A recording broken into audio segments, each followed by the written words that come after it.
Welcome back to my channel. आपको याद है रिसेंटली मैंने मूविंग ट्रेन केक की शॉर्ट वीडियो अपलोड करी है, तो बस उसी केक को मैंने कैसे बनाया इसके सारे ट्रिक्स एंड सीक्रेट इसी वीडियो में मैं डिटेल में आपके साथ शेयर करूंगी। तो बस उसे बनाना शुरू करते हैं।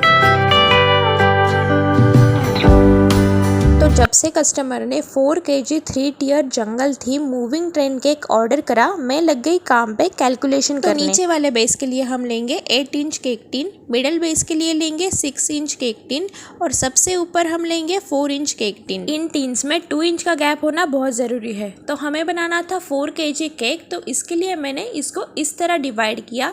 नीचे वाला जो हिस्सा है वो 2 kg आएगा और ऊपर वाले जो 2 टियर है वो आएंगे 2 kg। तो हो गया हमारा पूरा 4 kg केक। सारे टिन्स को मेजर करके लेना है टू मेक श्योर इनमें 2 इंच का गैप हो, तभी हमारा केक अच्छा दिखेगा। क्योंकि ये बड़े केक होते हैं ना, इसमें कैलकुलेशन बहुत इंपॉर्टेंट चीज़ होती है और हम टिन कौन से यूज़ करते हैं ये बहुत मैटर करता है। अब कस्टमर ने जितना ऑर्डर किया है उतना ही परफेक्ट केक बनाने के लिए केक मिक्स का मेजरमेंट भी उतना ही इम्पोर्टेंट होता है। केक मिक्स यानी मैदा, powder sugar, cocoa powder, baking soda, ये सारी चीज़ें मिला के जो मिक्स बनता है उसे कहते हैं केक मिक्स। मुझे टोटल 150 ग्राम प्रीमिक्स लगा था, उसको मैंने कैसे टिन में डिवाइड किया ये मैंने स्क्रीन पे डाला हुआ है। यहाँ मैंने 8 और 6 इंच के 2 टिन्स लिए थे क्योंकि मेरे पास टाइम कम था। आप उसको बारी बारी भी बेक कर सकते हैं। सारे केक बेक होने पर उसे क्लिंग रैप करके कुछ देर के लिए मैंने उसे फ्रिज में रखा था ताकि ये सॉफ्ट रहे। अब सारे केक्स 3 लेयर्स में कट कर लेंगे। मैं यहाँ बना रही हूँ चॉकलेट डच केक, उसके लिए मैंने गनाश ऑलरेडी बना के रखा था और व्हिप क्रीम भी यहाँ मैंने व्हिप कर रखी है पहले से। ये नीचे वाले बेस को मैंने केक बोर्ड में एकदम साइड पे रखा है क्योंकि हमें इसे बीच में बाद में कट करना है। ये वीडियो में आपको आगे आगे समझ आएगा। अब एक एक लेयर को शुगर सिरप लगा के क्रम्बल कोट कर लेते हैं।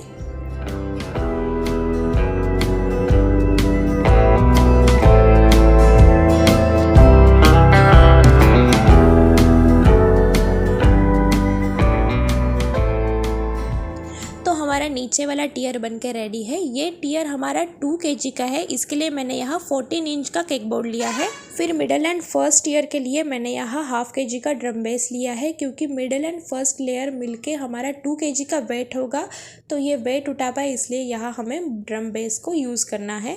केक्स को क्रम्बल कोटिंग करना इंपॉर्टेंट स्टेप होती है। क्रम्बल कोटिंग यानी केक के जो क्रम्स होते हैं सूखे, वो फ्रोस्टिंग करते टाइम क्रीम में मिक्स हो जाते हैं।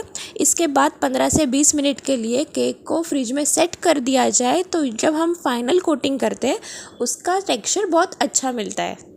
तो यहाँ मैं हमारे बचे हुए 2 टियर को क्रम्बल कोटिंग करके फ्रिज में सेट करने रखती हूँ।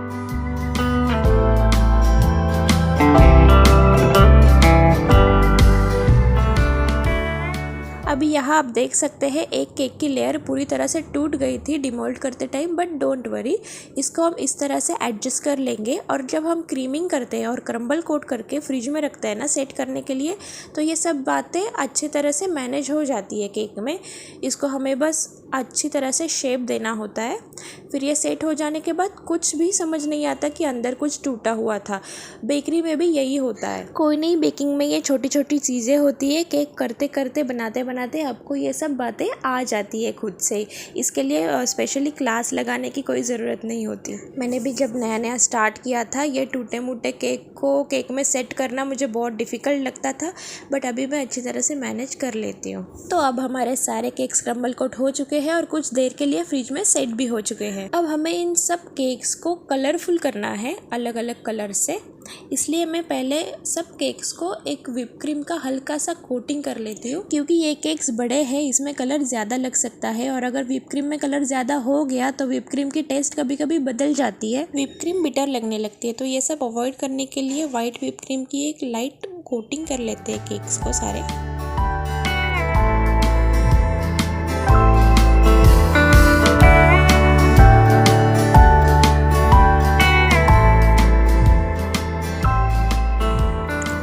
अब टाइम है फाइनल कोटिंग करने का। तो इस केक को मैंने ये 2 कलर से कलर किया है। ये एक ब्लू कलर है और एक येलो कलर है। ये जेल कलर से इसको आप व्हिप क्रीम में यूज़ कर सकते हैं। जो सबसे ऊपर वाला टियर है उसको येलो कलर कर लेते हैं। हमने जो क्रम्बल कोटिंग और ऊपर से जो व्हिप क्रीम की एक कोटिंग की है उसकी वजह से आप देख सकते हैं यहाँ कलर वाली क्रीम कितनी कम लग रही है। ये और अच्छा दिखे इसलिए पैलेट नाइफ से ही मैं ये डिज़ाइन बनाती जा रही हूँ। कुछ नहीं, टर्निंग टेबल बस टर्न करना है और पैलेट नाइफ हल्के हाथ से केक के ऊपर पकड़नी है, गोल गोल घुमाते जानी है। अब ये आया मिडल टियर, इसको हम ब्लू जेल कलर से कोट कर लेंगे।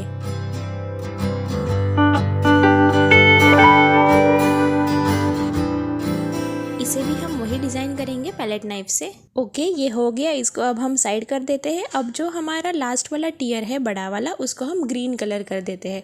मेरे पास एक्चुअली ग्रीन कलर नहीं था तो मैंने ब्लू एंड येलो कलर जो हमने पहले टियर के लिए यूज़ करे थे उसको मिला के मैंने ये ग्रीन कलर बनाया है। वीडियो थोड़ी सी मिस हो गई थी बट आप देखना बना के, बिल्कुल आपका ग्रीन कलर ऐसा बन जाएगा। आपको जैसे डार्क या लाइट शेड बनानी है वैसे आपको blue and yellow colour adjust करना है। ओके, कोटिंग हो जाने के बाद इसको मैंने बीच में से कट करके साइड कर दिया और हमारा जो ट्रेन का ट्रैक है उसकी मेजरमेंट लेके उसको मैंने केक बोर्ड पे सेट कर दिया। अब मूविंग ट्रेन केक बनाने के लिए ये बहुत इंपॉर्टेंट टिप है कि आपको ट्रेन के ट्रैक को केक बोर्ड पे स्टिक करना है, वरना ये हिल डुल के केक के ऊपर आ सकता है। उसका जितना हिस्सा केक बोर्ड पे आ रहा है उसको ही डबल साइडेड टेप से स्टिक करना है, बाकी आप सब वेन्यू पे एडजस्ट कर सकते हो। अब इसका काम हो गया, इसे अब साइड कर देते हैं और जो हमारा मिडिल टियर था उसके ऊपर फर्स्ट टियर असेंबल कर लेते हैं। ये केक डाउल से इसको बड़े केक में यूज करना बहुत ही इंपॉर्टेंट होता है, मतलब 2 kg तक केक ऐसे ही चल जाता है। बट उसके ऊपर आप रिस्क नहीं ले सकते क्योंकि हमें पता नहीं है कि फंक्शन में केक कितनी देर के लिए बाहर रहेंगे,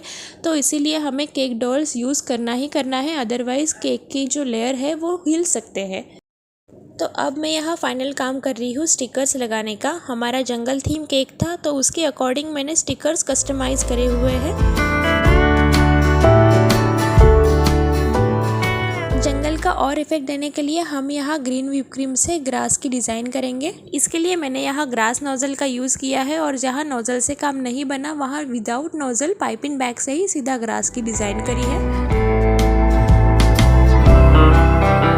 और नीचे वाला जो मेन टियर है जिसके अंदर से हमारी ट्रेन घूमेगी उसके भी आजू बाजू ग्रास निकालेंगे। ट्रैक के बाजू में भी थोड़ा ग्रास निकाल लेते हैं और यहाँ भी एनिमल्स के कुछ स्टिकर स्टिक कर देते हैं।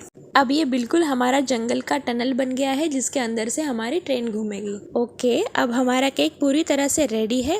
इसको वेन्यू पे जाके असेंबल करना था लेकिन फिर भी मैंने घर पे उसका एक ट्रायल लिया और हो गई एक गड़बड़। हमने जो ट्रेन ली थी उसके पीछे वाले 2 डिब्बे ट्रैक पे चल ही नहीं पा रहे थे और इसी के चक्कर में मैंने असेंबल वाली वीडियो लेना मिस कर दिया। हमने बहुत कोशिश करी लेकिन लास्ट मिनट तक वो ट्रेन अच्छे से चली ही नहीं। मैं बहुत ज़्यादा परेशान हो गई थी लेकिन फिर बाद में कुछ एडजस्ट करते हुए हमने जो फर्स्ट वाला डिब्बा था वही चलाया। फिर वो अच्छा भी लग रहा था और बहुत अच्छे से घूम भी रहा था। तो here is the final result. मैंने सब वेन्यू पे जाके असेंबल किया और कस्टमर को केक बहुत पसंद आया।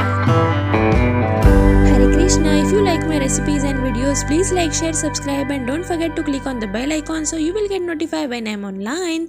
Thank you for watching.